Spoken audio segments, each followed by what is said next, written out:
শিক্ষার্থীরা, আজকে আমি আপনাদের শেখাবো বিনিয়োগ ব্যবস্থাপনার ইজারা অর্থায়ন এবং ঋণ অর্থায়নের অঙ্কগুলি।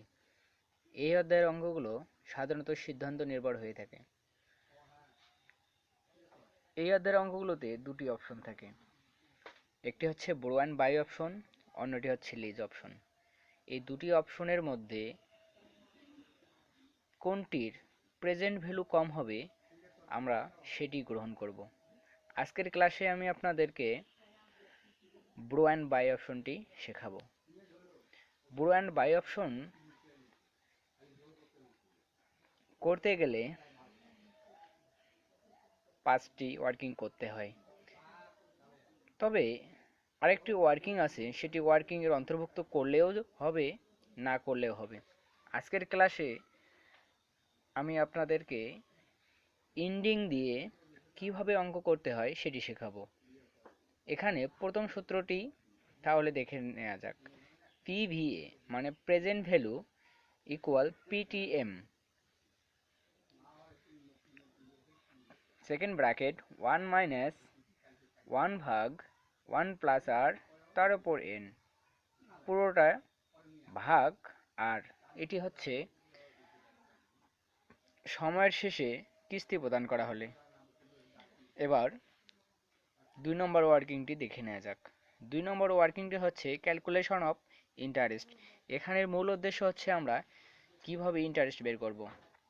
আমরা যেহেতু আজকে ক্লাসে ইন্ডিং নিয়ে আলোচনা করছি, সেহেতু আজকে আমরা ইন্ডিং নিয়েই কথা বলবো।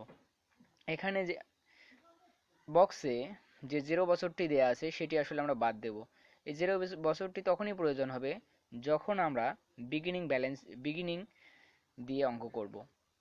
তাহলে কিভাবে করব আমরা অঙ্কগুলি?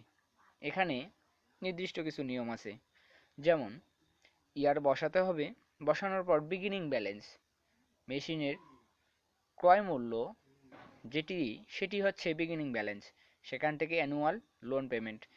আমরা যে ক্যালকুলেশন অফ ইনস্টলমেন্ট করলাম সে টাকাটি 1, 2, 3, 4 চারটি বছরে একই পরিমাণ টাকা বসাইলাম।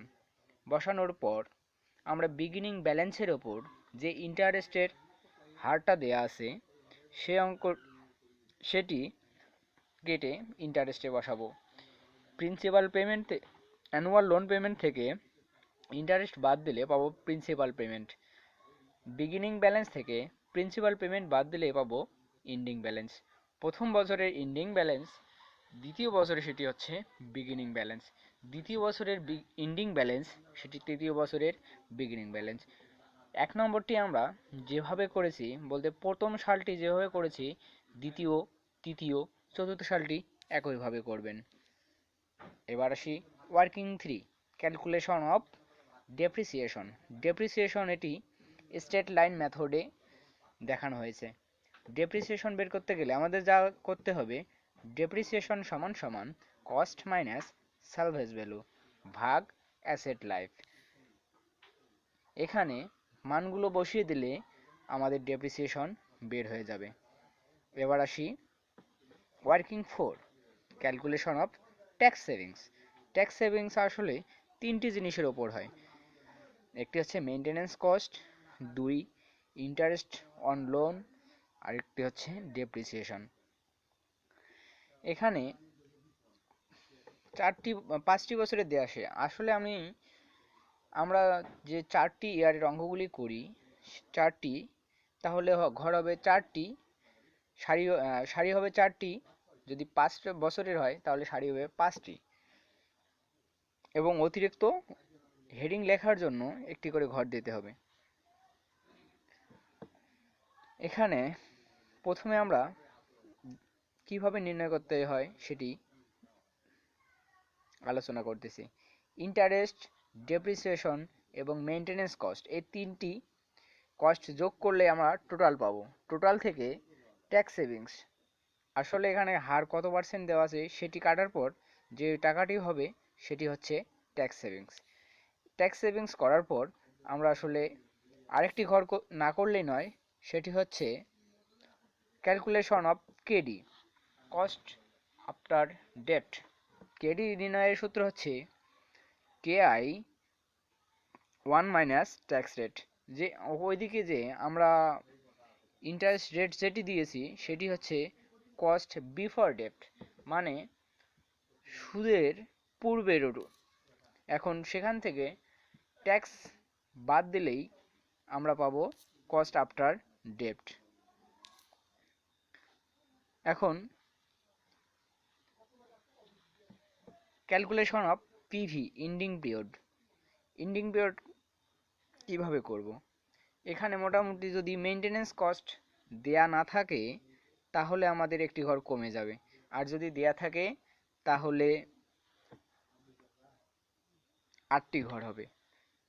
8টি ঘরে কি কি থাকতেছে? একটি হচ্ছে year, ALP annual loan payment, maintenance cost. ALP থেকে মেনটেনেন্স কস্ট যোগ করলে আমরা টোটাল কস্ট, যেটাকে আমরা বলি টিসিএফ, সেখান থেকে ট্যাক্স সেভিং। 4 নম্বর ওয়ার্কিংয়ে যেটি করেছি সেই ওয়ার্কিংয়ের টাকাটা প্রথম বছরে যত টাকা আছে সেটি প্রথম বছরে, এভাবে দ্বিতীয়, তৃতীয়, চতুর্থ বছরে বসিয়ে দেব। তার পরবর্তীতে পাবো net cash flow. Net cash flow কীভাবে পাবো? টোটাল ক্যাশ ফ্লো থেকে টিএস ট্যাক্স সেভিং বাদ দেওয়ার পর এনসিএফ পাবো। এখানে পিভিআইএফ, আসলে এই যে আমি একটু আগে যে জিনিসটা দেখাইলাম সেখান থেকে আমাদেরকে এই পিভিআইএফ এর পার্সেন্টেজটা বের করতে হবে। এই পার্সেন্টেজটা বের করার পর আমাদের ক্যালকুলেটরে এই জিনিসটি চাপতে হবে।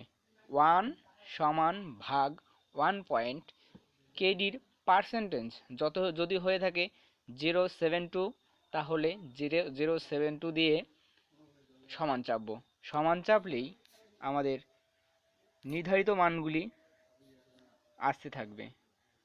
প্রথম বছরে যত পার্সেন্টেজ হবে সেটি যতটুকু 1 টাকার বর্তমান মূল্য যত হবে সেটি বসাইতে থাকবো। বসানোর পর টোটাল ক্যাশ ফ্লো থেকে পিভিআইএফ গুণ করলে আমরা পিভি পাবো। এভাবেই এই টোটাল পিভিটা যোগ করে যে টাকাটা হবে সেটাই হচ্ছে বোরো অ্যান্ড বাই অপশনের প্রেজেন্ট ভ্যালু। ধন্যবাদ। ভিডিওটি ভালো লেগে থাকলে চ্যানেলটি অবশ্যই সাবস্ক্রাইব করবেন।